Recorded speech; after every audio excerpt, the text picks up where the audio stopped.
खट्टा, मीठा, तीखा और नमकीन, इन चारों चीज़ों की क्रेविंग एक ही स्नैक्स में अब पूरी होने वाली है। इतना शानदार मसालेदार ये काजू की रेसिपी ये मैंने बनाया था होली के टाइम पे। तो मुझे बहुत सी मतलब कि कमेंट आए कि मैं इसकी एक फुल वीडियो को बनाऊं, तो इसलिए मैं आज आप लोग के साथ में फुल वीडियो बनाकर इसकी कंप्लीट रेसिपी शेयर कर रही हूं। तो यहाँ पर मैंने 2 कटोरी के हिसाब से मैदा लिया और उसी कटोरी से मैंने हाफ कटोरी सूजी को लेकर के अच्छी तरह से छलनी में आपको छान लेना है। मैंने किसी भी प्रकार के मेजरमेंट कप जो होते हैं, जो मार्केट में अवेलेबल होते हैं, उसका इस्तेमाल नहीं किया है। जो हम लोगों के घर में नॉर्मल स्टील की कटोरी चम्मच होते हैं उनका ही इस्तेमाल हमने यहाँ पर किया है। तो बस 1 चम्मच के करीब हमने नमक डाला, फिर 1 चम्मच के करीब और डाला। चम्मच की जो साइज है वो आप लोग वीडियो में देख सकते हैं। 1 चम्मच के करीब ये जो मैंने आमचूर डाला है, ये जो हमारे घरों में स्टील का चम्मच होता है, ये उसके साइज के हिसाब से मैंने डाला है। चूँकि मुझे अंदाज़ा है तो मैंने ऐसे हाथ से ही डाल दिया था। यहाँ पर मैंने चीनी डाली जो कि 4 चम्मच के करीब होगी, और ये वो वाली चीनी थी जो मेरे गुजिया का वीडियो आप देखिएगा, उसमें मैंने एक चीनी बनाई थी, ये वो चीनी है। 1 चम्मच के करीब हमने यहाँ पर बेकिंग पाउडर का इस्तेमाल किया है। ये सारा मैंने स्टील के चम्मच जो हमारे घर में अवेलेबल होते हैं उनके ही हिसाब से मैंने यहाँ पर डाला है सारी सामग्री को। ये जो तेल है इसको मैंने 4 से 5 चम्मच तेल का लिया है। इस तेल में मैंने गुजिया को फ्राई किया था, तो उसी तेल का इस्तेमाल यहाँ पर मैंने मोम देने के लिए कर लिया है। मेरी कोशिश होती है कि मैं अगर ये तेल में किसी चीज़ को फ्राई करूँ तो उस तेल का इस्तेमाल दोबारा तलने के लिए ना करके इस प्रकार से कर लेती हूँ। तो होली के टाइम में तो वैसे ही बहुत सारी चीज़ें बनती हैं, तो इस्तेमाल आसानी से हो जाता है।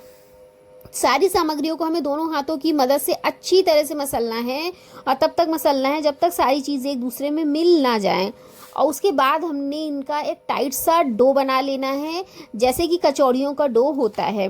अर्थात बहुत ज़्यादा सॉफ्ट नहीं बनाना है, बहुत ज़्यादा टाइट नहीं बनाना है, चूँकि हमने इसमें सूजी मिलाया है, इसलिए हल्का सा सॉफ्ट हमें इनको करना है। डो जो होता है बहुत ही एक मेन पार्ट होता है इस रेसिपी का। अगर आपने डो जो है वो अच्छी तरह से गूंदा नहीं है, टेस्ट तो ठीक है ऊपर नीचे जो भी हो जाएगा, पर जो टेक्सचर होता है वो मेन होता है।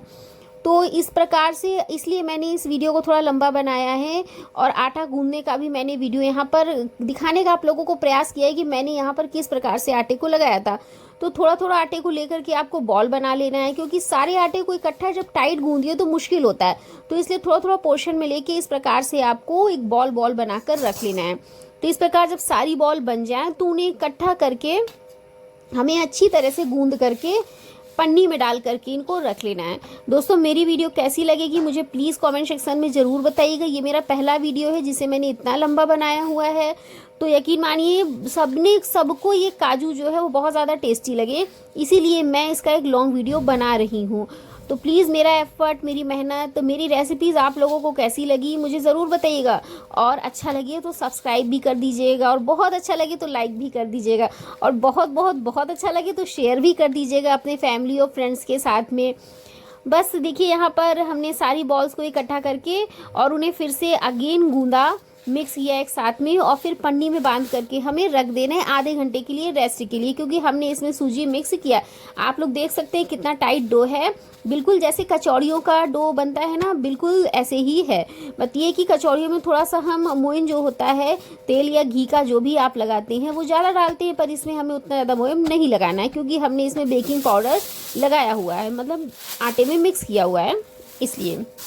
उसके बाद हमने 2 पूड़ियों को बेलना है, अर्थात 2 लोइयों को लेना है और फिर बेलना है। यहाँ पर मैंने जो मेरा चकला होता है उसके ऊपर मैंने थाली को रख दिया था। ये मेरा थाली का जो साइज है ये काफ़ी अच्छा है और एकदम फ्लैट है, चिकना भी है, तो इस पर चीज़ें चिपकती नहीं है और थोड़ा बड़ी भी बेल कर तैयार होती हैं।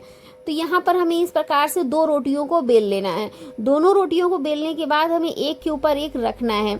एक के ऊपर एक रखने से ये होता है ना दोस्तों कि जैसे बाज़ार में काजू होते हैं ना, मतलब 2 दिखते हैं चिपके होते हैं एक दूसरे में, सेम वैसा ही ये काजू बनकर तैयार होगा। तो देखिए यहाँ पर मैंने साइड्स को क्लियर कर लिया था थोड़ा।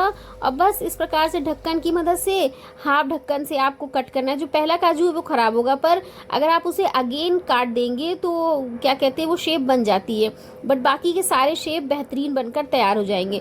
तो इस प्रकार से सारे शेप मैंने वीडियो में दिखाने का प्रयास कर रही थी, बट क्लियर नहीं हो पाया, तो वही मैं दिखा रही थी कि देखिए एकदम रियल काजू वाला लुक आएगा। तो इस प्रकार से काट करके रख लीजिए। और फिर हमने यहाँ पर तलने से पहले एक मसाला बनाकर रखना है, जिसमें हमने 2 चम्मच काश्मीरी रेड चिली, 1 चम्मच आमचूर पाउडर, 1 चम्मच चाट मसाले का हमने यहाँ पर लिया। और उसके बाद तेल आपको बहुत ज़्यादा धीमी आंच का प्रयोग नहीं करना है, मीडियम तेल हम गरम करेंगे।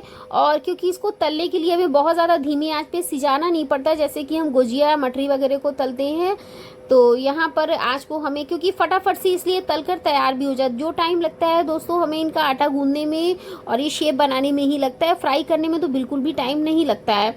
तो बस इस प्रकार से हीट आप लोग देख सकते हैं। चूँकि हमने इसमें बेकिंग पाउडर का इस्तेमाल किया है, इसलिए फेन आएगा तेल में। तो इस प्रकार से आपको डरने की ज़रूरत नहीं है। ये जब सारी फ्राई हो जाएगा, अच्छी तरह से तल जाएगा, तो ये फेन जो है वो ऑटोमेटिक ख़त्म हो जाता है। लेकिन हाँ, आपको केयरफुली काम करना है, क्योंकि कभी कभी हमारा बर्तन छोटा बहुत ज़्यादा होता है, तो उसके फिर क्या होता है कि तेल ऊपर की ओर आने लगता है और फिर हम लोग डर जाते हैं। मेरी वीडियो छोटे बच्चे भी देखते हैं, इसलिए मैं अपनी वीडियो में सारी चीज़ें बहुत ही केयरफुली बताती हूँ कि भाई ध्यान से काम कीजिए, ताकि कि जलने वलने का बिल्कुल भी डर ना रहे। तो बस यहाँ पर देखिए, तलने के बाद फेन अपने आप ही ख़त्म हो गया और फटाफट से हमने इनको निकाल लिया। निकालने के बाद आपको जो हमने मसाला बनाया था, हर एक बैच में आपको मसाला मिक्स करना है, क्योंकि जब चीज़ें गर्म होती हैं तो उसमें क्या होता है, ऑयल की वजह से मसाला जो होता है वो चिपक जाता है। तो इस प्रकार आपको मटरी हो या किसी भी चीज़ में मसाले को ऊपर से ऐड करना है तो तुरंत से ही आपको मिक्स करना पड़ेगा। ऐसा नहीं है कि सारी इकट्ठा फ्राई कर लीजिए उसके बाद आप डालिए, तो इससे क्या होगा, मसाला अलग हो जाएगा और सामान अलग हो जाएगा।